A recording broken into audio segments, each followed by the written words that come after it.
Alam niyo po mga kapatid, wala na po sana akong planong bumalik sa politika. Sa nakaraang 3 taon, naging mapayapa, tahimik ang aking buhay. Nagbalik negosyo po ako at nadagdagan po ang aking anak sa aking pamilya. Siyempre, galing sa asawa ko po yun. Ngunit nagkaroon po ako ng inspirasyon nung napanood ko po ang pelikula ni General Luna.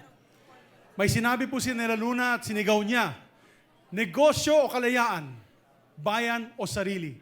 Kaya napaisip po ako, dapat hindi na po natin sigurong sisihin pa ang nakarang henerasyon sa mga kapalpakan na nangyayari na yon.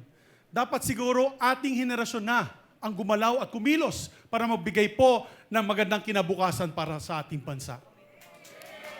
Kilala naman po ninyo ako. Ako'y naging kongresista ng 9 na taon at senador ng 4 na taon. Ni minsan po, hindi po tayo nag-absent at perfect attendance po ako sa halos 13 taon bilang mambabatas. Marami po tayong naipasang batas.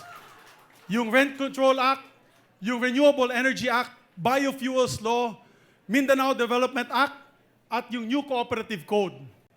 At sana kung papalarin niyo po ako bilang isang senador, ay madadagdagan po natin ito ng mga batas katulad ng batas na magdadagdag trabaho para sa ating mga kababayan. Ito po yung tinatawag natin na job-generating bills. Pangalawa, patibayin natin ang sektor ng edukasyon, sektor ng kalusugan, at napakalaga din at ipasa din po natin ang FOI bill na aking ipinasa na noong ako'y Senate Majority Floor Leader. At mahalaga din ibaba natin ang income taxes ng ating bansa dahil ang ating income taxes ay isa sa pinakamataas sa buong Asia. At higit sa lahat, mga kapatid, mahalaga sa akin ang aking integridad. Na ni minsan hindi po tayo sangkot sa kaninong listahan na katiwalian. Wala po akong issue na korupsyon dahil hindi po ako magnanakaw.